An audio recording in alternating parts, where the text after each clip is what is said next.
अस्सलामुअलैकुम। उमर एकेडमी में खुश आमदेद। उम्मीद है आप सब बिल्कुल खैरियत से होंगे। आज की कहानी बड़ी दिलचस्प है क्योंकि आज हम आपको एक ऐसे ठग से मिलवाने वाले हैं जिसने 22वीं सालगिरह से पहले पहले ऐसे काम किए जिनका हम में से अक्सर लोग सोच भी नहीं सकते। जी जनाब, क्या आप सोच सकते हैं कि आप 22वीं सालगिरह से पहले 250 फ्लाइट्स उड़ाने का तजुर्बा रख चुके होंगे? यानी 250 फ्लाइट्स में ऐसे असिस्टेंट पायलट सफ़र करना, फिर उसके बाद एक डॉक्टर के तौर पे हॉस्पिटल में खिदमत अंजाम देना, एक लॉयर बन के डिस्ट्रिक्ट अटॉर्नी के साथ काम करना, अपने जेल के सुपरिटेंडेंट की रिस्पॉन्सिबिलिटीज अदा करना और साथ साथ 2 दफ़ा फेडरल प्रिजन से भागना। ये सारे काम 22 साल से पहले पहले हम में से अक्सर लोग सोच भी नहीं सकते कि इतने ढेर सारे काम और क्रेडिट्स हम लोग अपने जिम्मे लेंगे।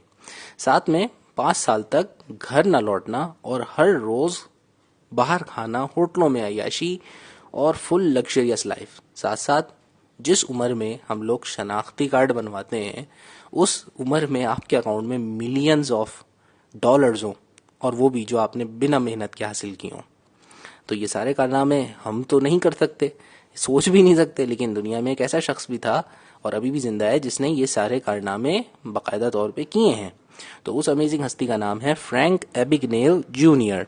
फ्रैंक की जिंदगी में चूना लगाने की शुरुआत सबसे पहले 15 साल की उम्र में होती है, जिसमें सबसे पहला उनका शिकार उनके अपने वालिद मोहतरम बनते हैं। वो इस तरह से बनते हैं कि उनके वालिद साहब उनको बिजनेस में हेल्प करने के लिए एक अदर ट्रक देते हैं और साथ में एक गैसोलीन कार्ड देते हैं कि भाई पेट्रोल पंप से इसमें फ्यूल वगैरह भरवा लेना।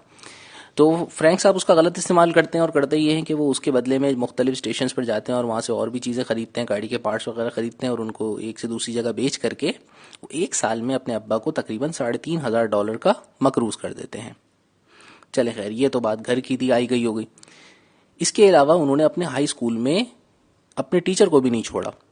वो वहाँ जाते हैं और अपने फर्स्ट डे ही जो है अपने फेलोज के ऊपर भरम झाड़ने के लिए वो करते ये हैं कि वो अपने क्लास में ऐसा सब्जेक्ट टीचर बन जाते हैं और अपने टीचर को इम्प्रेशन देते हैं कि जॉब के लिए उनको सेलेक्ट कर लिया गया है और जो है आज से वही इस स्कूल में ये फ्रेंच का सब्जेक्ट पढ़ाएंगे। और यकीन कीजिए वो इतने अच्छी तरीके से ये किरदार निभा रहा होता है कि उसमें से किसी भी स्कूल के जो जितने भी स्टूडेंट्स होते हैं उनको शक नहीं होता और इवन टीचर भी ये समझती हैं कि शायद इसको हायर कर लिया गया। तो ये जो है शुरुआत है फ्रैंक की, जो कि उन्होंने पहले ही साल यानी 15वीं सालगिरह पे सारे कारनामे अंजाम दिए हैं। इनके सीरियस वाकयात की शुरुआत होती है अगले साल से, यानी 16 साल की उम्र में जो है ये अपनी ज़िंदगी के सीरियस कारनामे शुरू करते हैं। ये तो छोटी सी बातें थी फ्रैंक के लिए। 16 ईयर ऑफ एज में फ्रैंक के वालदैन के दरमियान डाइवोर्स हो जाती है, जिससे बड़ा जो है डिसअपॉइंटेड होता है और घर छोड़ के भाग जाता है। अब जब ये घर छोड़ करके भाग जाता है तो उसको मुख्तलिफ होटलों में रिहाइश इख्तियार करनी होती है। अब होटलों में कैसे रहे ये, तो इसकी अभी रिसेंट सालगिरह पर इसके वालिद साहब ने इसको एक बैंक अकाउंट खुलवाया होता है जिसके अंदर थोड़े बहुत पैसे होते हैं। अब ये उस बैंक अकाउंट और उस चेकबुक के बिहाफ पर जो है मुख्तलिफ जहाँ भी रिहाइश इख्तियार करता है होटल में, उनको जो है पोस्ट डेटेड चेक दे देता है। इसके अकाउंट में पैसे तो ज़्यादा नहीं होते, लेकिन ये मुख्तलिफ जगहों पर स्टे करता है और उनको पेमेंट कैश की जगह चेक पर करता रहता है। जब वो चेक बाउंस पे बाउंस होते रहते हैं तो ये होटल चेंज करता रहता है, यहाँ तक कि इसके चेक बुक के सारे चेक ख़त्म हो जाते हैं। फिर इसके दिमाग में आइडिया आता है कि क्यों ना मैं दूसरे बैंकों में भी इसी तरह से अकाउंट खुलवा के अपनी ज़िंदगी गुजारता रहूँ। तो ये फिर ऐसा करता है कि दूसरे बैंकों में अकाउंट खुलवा लेता है और वहाँ से जो है जो चेक बुक्स मिलती हैं उससे जो है ये अपना इसी तरीके से चेक बाउंस करके गुजारा चला रहा होता है। अब किसी भी बैंक में अकाउंट खुलवाने के लिए आप अपनी एक ही आइडेंटिटी तो इस्तेमाल नहीं कर सकते, क्योंकि उस आइडेंटिटी से तो आप पहले ही बैंकरप्ट हो चुके हैं। तो ये मुख्तलिफ जगहों पर अलग अलग आइडेंटिटी इख्तियार करता है, यानी अपनी शख्सियत बदल बदल के नए नए नामों से रजिस्टर्ड कराता है। यहाँ से ये नकली चेक बनाना, नकली पे स्लिप बनाना और मुख्तलिफ तरीक़ों से बैंकों से पैसे निकलवाने के गुर भी सीख लेता है। तो मुख्तलिफ जगहों से ये जो है जाली जो है चेक्स के ज़रिए पेमेंट हासिल करना शुरू करता है। इसी दौरान इसके दिमाग में आइडिया आता है कि क्यों ना मैं एक नकली पायलट बन जाऊं, क्योंकि उनकी पायलट्स की बहुत अच्छी हैंडसम सैलरीज होती है और उनके बेनिफिट्स भी बहुत अच्छे होते हैं। मुख्तलिफ होटलों में उनको रुकने की फैसिलिटीज़ मिलती हैं। तो अब ये मैं बनूंगा कैसे पायलट, तो इसके लिए ये जाता है सबसे पहले और एक जो है अपने स्कूल कार्ड का इस्तेमाल करते हुए एक एयरलाइन के जो डायरेक्टर होते हैं उनसे पूरा इंटरव्यू लेता है। उनको रिप्रेजेंट करता है कि मैं कॉलेज मैगजीन लिख रहा हूँ और मुझे उस कॉलेज मैगजीन के लिए जो है कि किस तरह से बच्चे पायलट बन सकते हैं, वो पूरी डिटेल चाहिए कि एक पायलट कंपनी काम कैसे करती है। और वहां से पूरी डिटेल लेता है कि एक एयरलाइन कंपनी काम कैसे करती है, और फिर उस लूप होल्स का इस्तेमाल करते हुए कि कहाँ कहाँ इनके सिस्टम में गलतियां हैं, वो ऐसा नकली पायलट इम्पोज करके उस एयरलाइन को ही यूज करना शुरू कर देता है।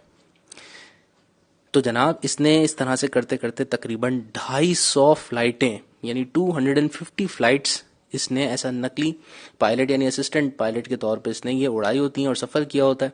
और उनमें से एक आध फ्लाइट में तो इसको बाकायदा जो सीनियर पायलट्स होते हैं वो कंट्रोल तक दे देते हैं, क्योंकि ये बातों में बहुत अच्छा होता है। तो इस तरह का इंप्रेशन दिलाता है कि ये अभी सीख रहा है और जो है इसको काफ़ी चीज़ों के बारे में मालूमात है। कई साल तक इस तरह से करके इन्होंने करोड़ों रुपए का जो है एयरलाइन कंपनी को, पैन एम एयरलाइन कंपनी को नुकसान पहुंचाया होता है। और इस दौरान जो है असिस्टेंट पायलट बन के फ्री में होटलों पे भी रुक रहे होते हैं, खाना पीना सब कुछ इनका फ्री होता है। इसी दौरान इनको ये भी पता चलता है कि ये जो कंपनीज होती हैं ये अपने पैसे जो हैं वो डिपॉजिट किस तरह से करती हैं। तो उसमें होता ये था कि उस पुराने मतलब उस दौर में जो है अक्सर जो पैसे हुआ करते थे उनका एयरलाइन कंपनीज का ना एक डिपॉजिट बॉक्स होता था कि वहां पर जो है वो पैसे डिपॉजिट करते थे, और फिर वहां जो बंदा होता था उसकी रिस्पॉन्सिबिलिटी होती थी कि वो अकाउंट्स में सबको वो सैलरीज पहुंचाता था। तो ये जो है उसमें भी एयरलाइन कंपनी को नुकसान पहुंचाता है कि एक दिन जो है ये नकली यूनिफॉर्म खरीद के, जिस तरह इसने पायलट का नकली यूनिफॉर्म खरीदा होता है इसी तरीके से कॉस्ट्यूम शॉप से सिक्योरिटी गार्ड का नकली जो है ना कॉस्ट्यूम खरीद के वो वहां जाता है जहां पे ये पैसे ड्रॉप बॉक्स किए जाते हैं। और वहां बाहर जो है ना वो साइन बोर्ड लगा देता है कि भाई ड्रॉप बॉक्स जो है वो अभी काम नहीं कर रहा, आउट ऑफ सर्विस है, तो आप अपनी जो डिपॉजिट का जो कैश का जो बैग है वो सिक्योरिटी गार्ड के हवाले कर दें। तो वो जनाब पेमेंट इस तरह से लेकर के, ये बैग भी लेकर के पेमेंट का गायब हो जाते हैं। अब ये सब करके जब इनको पता चलता है कि भाई अब पुलिस काफ़ी मेरे पीछे है और गिरा मेरे गिर्द तंग होता जा रहा है, तो फिर ये जो है पायलट से अपना कैरियर स्विच करते हैं और अब ये बन जाते हैं एक डॉक्टर। ये डॉक्टर के तौर पे भी एक हॉस्पिटल में खिदमत अंजाम देते हैं और ऐसा इंस्ट्रक्टर के तौर पर वहाँ पर जाते हैं। और आता इनको कुछ भी नहीं है, लेकिन बहरहाल इसकी वे ऑफ कम्युनिकेशन बहुत ही स्ट्रांग होता है और लोगों से बातों बातों में ये इन्फॉर्मेशन लेकर के मुख्तलिफ तरीक़ों से ये अपनी पर्सनैलिटी को उसी सांचे में ढाल लेता है। तो जो है ये एक हॉस्पिटल में जो है जॉब करना शुरू कर देता है एज इंस्ट्रक्टर के तौर पे। लेकिन जब इसे लगता है कि नहीं ये मैं नहीं कर सकता क्योंकि इससे लोगों की जानों को ख़तरा है और एक दिन तो एक बच्चा मरते मरते बचता है, ठीक है ना, तो फिर ये जो है वो जॉब छोड़ देता है। कहते हैं नहीं, मैं किसी की ज़िंदगी से इस तरह से नहीं खेल सकता। फिर उसके बाद इनके दिमाग में आता है आइडिया कि क्यों ना मैं लॉयर बन जाऊं। तो ये लॉयर बनने के लिए जो है बाकायदा टेस्ट देते हैं, अप्लाई करते हैं। ज़हीन बहुत होता है बच्चा, लेकिन क्या है सलाहियतों का गलत इस्तेमाल। तो जनाब ये 8 हफ्ते की तैयारी करके ल्यूजियाना जो बार होती है वहाँ से एग्ज़ाम पास कर लेते हैं। एग्ज़ाम बार का पास करके डिस्ट्रिक्ट अटॉर्नी के लिए अप्लाई कर देते हैं। वहाँ पर उनको जो है ग्रेजुएशन की डिग्री शो करने के लिए ये हार्वर्ड यूनिवर्सिटी की नकली डिग्री बनाते हैं। डिस्ट्रिक्ट अटॉर्नी पे किया इनकी जॉब तो लग जाती है, लेकिन वहाँ पे एक शख्स पहले से मौजूद होता है जो कि हार्वर्ड यूनिवर्सिटी से ही पढ़ा हुआ होता है। तो वो इनसे अक्सर बड़े सवालात करता रहता है कि वहाँ यूनिवर्सिटी से रिलेटेड। तो उसको शक होता है कि भाई ये वहाँ का नहीं है, और ये भी भाप लेते हैं कि ये जो है ना मुझसे बहुत सवालात करता है, कहीं ऐसा ना हो ये मेरा भांडा फोड़ दे। तो कुछ महीने जॉब करने के बाद वो ये वहाँ से भी 9-2-11 हो जाते हैं। ठीक है भाई। अब नकली चेक, जिसको चेक फॉर्जिंग भी कहते हैं, उसमें ये काफ़ी माहिर हो चुके होते हैं और उन्हें एयरलाइन कंपनी से और बहुत से लोगों के जो है ना अकाउंट से पैसे निकलवाने का बड़ा ज़बरदस्त तरीका इन्होंने दरियाफ्त कर लिया होता है। तो इस तरह से इनके पास पैसों की तो भरमार होती है, कोई इनको टेंशन नहीं होती है। तो ये जो है वहाँ से भी छोड़ करके होटलों में शिफ्ट हो जाते हैं, दूसरी जगहों पे रहने लगते हैं। इस दौरान पुलिस जो होती है वो इनके फ्रॉड काफ़ी मशहूर हो चुके होते हैं कि भाई कोई बंदा है जो इस तरीके से चेक का फ्रॉड कर रहा है और एयरलाइन कंपनी को भी नुकसान पहुंचा रहा है।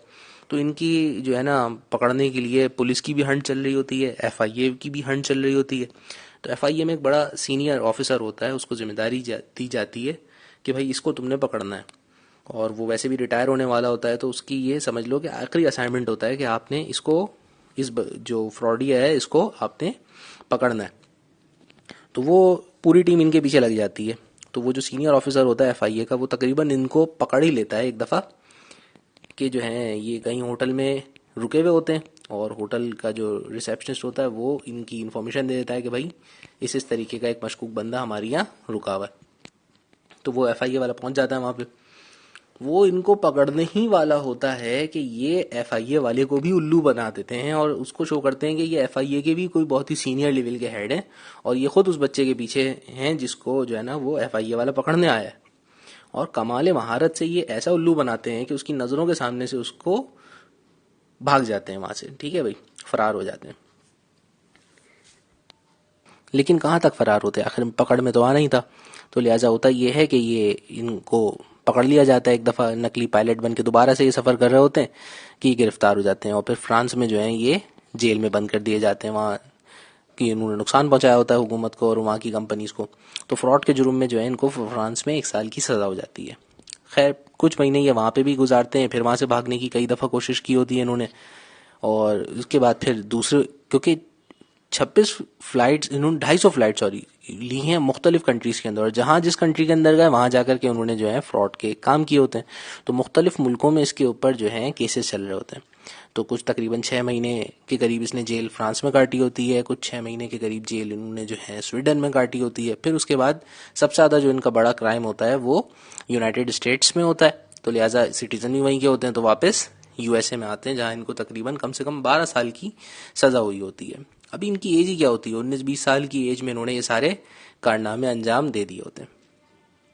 फिर वो शख्स जिसने इनको पकड़ा और यूनाइटेड स्टेट्स लेके आया होता है ये वही एफआईए का सीनियर एजेंट होता है जो कि चाह रहा होता है कि किसी तरीके से ये शख्स जो है ये बिल्कुल अभी तो बच्चा ही है और ये इतना टैलेंटेड है, तो ये अपनी इन चीज़ों का सलाहियतों का गलत इस्तेमाल ना करे। तो बिलाखिर फ्रैंक जो है इनका ये पकड़े जाते हैं फ्रॉड के तमाम केसेस के अंदर, और जो है वो एफआईए का एजेंट जो होता है वो उनको यूनाइटेड स्टेट्स ले आता है। वो बड़ा कन्विंस करता है इनको कि भाई तुम जो है बजाय इसके कि अपनी सलाहियतों का गलत इस्तेमाल करो, तुम यहाँ से फिर भागो, तुम क्यों ना अपनी ज़िंदगी को एक पॉजिटिव टर्न दो, और अभी तुम्हारी लाइफ, अभी एज ही क्या है, अभी तुम्हारी लाइफ पड़ी आगे, तुम अच्छे काम भी कर सकते हो, ठीक है ना। तुम्हें ज़रूरी नहीं कि तुम जो है ना ये एक दफ़ा अगर बुरे ट्रैक पे आ गए हो तो तुम हमेशा बुरे ही काम करते रहो। तो वो काफ़ी इसको जो है इसकी काउंसलिंग करता है और चाहता है कि ये एक जो है अच्छे पॉजिटिव ट्रैक पे आ जाए। तो उसकी मेहनत का नतीजा ये होता है कि ये जो है इनको एक दफ़ा जो है जब ये कैप्टिविटी में होता है तो एफआईए वाला इनके पास एक चेक लेके आता है और कहता है कि तुम तो फ्रॉड के एक्सपर्ट हो, तुम ज़रा बताओ, तुम इसे देख के बता सकते हो कि इसमें क्या गलती है चेक में। तो वो चेक देख करके बता देता है कि भाई इसमें जो है बैंक का कोई ना कोई एम्प्लॉय इन्वॉल्व है, उसकी मिस्टेक है। फिर वो जाके इन्वेस्टिगेशन करता है तो उस केस में बड़ी हेल्प मिलती है इसकी वजह से। तो एफआईए वाला जो है अदालत से फिर रुजू करता है कि ये बहुत ही टैलेंटेड बच्चा है और हम इसको बहुत पॉजिटिवली यूज़ कर सकते हैं, तो क्यों ना इसको जो है एफआईए में जॉब दे दी जाए इसको ड्यूरिंग द, जब जितने सालों की इसकी जो सज़ा है उस सज़ा के दौरान ये हमारे साथ काम करे और फिर आगे चल के भी जो है इसको इसकी महारत का और इसकी स्किल्स का हम इस्तेमाल करना चाहिए। तो बड़ी खैर परेशानियों के बाद वो एफआईए वाला आखिर को इस जो है मना ही लेता है अपने सुपीरियर्स को, और जो है इसको फ्रैंक को एफआईए में बाकायदा जॉब मिल जाती है। अब लाइफ इसकी ठग वाली नहीं रहती है, कुछ अरसे बाद जाहिर सी बात है ये भी चेंज हो जाता है और फिर जो है ये फ्रॉड करना बंद कर देता है, बल्कि ये फ्रॉड पकड़ने का काम शुरू कर देता है। जी जनाब। तो इसने एफआईए के लिए तकरीबन 30-40 साल काम किया है और वहाँ जो पहले ये चेक फ्रॉड्स किया करता था अब उसी चेक फ्रॉड्स को रोकने का ये काम करता है। ये बच्चा सुधर जाता है और आगे चल करके अपनी एक कंसल्टेंट कंपनी भी बनाता है और मुख्तलिफ बैंकों के स्टाफ को ट्रेन करता है कि आप किस तरीके से चेक फ्रॉड्स को और दूसरी जो कि लोगों की आइडेंटिटी थेफ्ट करके लोगों को नुकसान पहुंचाते हैं उनको किस तरीके से आप रोक सकते हैं। तो फ्रैंक ने ऐसे सिस्टम्स बनाए होते हैं जो कि आज के दौर के बैंकों में सिक्योरिटी का काम करते हैं, और फ्रैंक जो है एफआईए के लिए भी काफ़ी अर्से काम कर चुका है। तो ये इस बच्चे की स्टोरी थी। तो इससे आप यकीनन सबक लें कि अगर आपके पास सलाहियतें अल्लाह ताला ने दी हैं तो ये सलाहियतों का इस्तेमाल अच्छा या बुरा करना ये आपकी ही जो है ना अपनी इंटरनल चॉइस होती है। और ज़रूरी नहीं कि अगर आपकी ज़िंदगी का स्टार्ट अगर नेगेटिव चीज़ों में हुआ है या आपने कोई गलत काम किए हैं तो उसका हरगिज़ ये मतलब नहीं है कि आप सारी लाइफ के लिए क्रिमिनल बन जाएं। ऑब्वियसली डिफ़िकल्टीज आती हैं जब आप ट्रांसफॉर्म करते हैं अपने आप को बुराई से अच्छी की तरफ, लेकिन ये कि हिम्मत नहीं हारनी। फ्रैंक की भी लाइफ आसान नहीं होती। जब ये सारे फ्रॉड छोड़ के वापस आता है तो इसको कोई जॉब नहीं देता, शुरू में कोई ट्रस्ट नहीं करता। मुख्तलिफ जहाँ पे भी इसने जा करके जॉब की होती है, जब उन लोगों को पता चलता है कि भाई ये तो क्रिमिनल रह चुका, फ्रॉड कर चुका है, तो वो लोग इस पर ट्रस्ट नहीं करते। तो कई साल तो इसने बेचारे ने स्ट्रगल भी की है। ऐसे ही नहीं कि एकदम से ये अच्छाई की तरफ आया तो उसकी लाइफ बिल्कुल स्मूथ हो गई, नहीं। लेकिन फिर इसने जो है तहिया किया हुआ था कि अब मैं बुराई की तरफ नहीं जाऊंगा, अब मैं ऐसा नुकसान वाला काम नहीं करूंगा जिससे लोगों को नुकसान पहुंचे। तो कुछ अरसे इसने मेहनत करी, उसके बाद दोबारा से इसकी लाइफ अच्छी हो गई, दोबारा से ही अमीर हो गया, दोबारा से इसकी एक जो है इसके बच्चे अच्छे इंस्टीट्यूट्स में पढ़ते थे, शादी भी हो गई, घर भी अच्छा हो गया। तो ये कि स्ट्रगल करनी पड़ी, मुश्किल वक्त आया, लेकिन उसके बाद हिम्मत से काम लेने से अल्लाह ताला ने इसके लिए लाइफ में आगे आसानियाँ भी कर दी। तो हम सब भी अगर एक दफ़ा इरादा कर लें अच्छे काम करने का, तो इंशाअल्लाह ताला हमारी लाइफ भी सेट हो जाएगी। Thank you.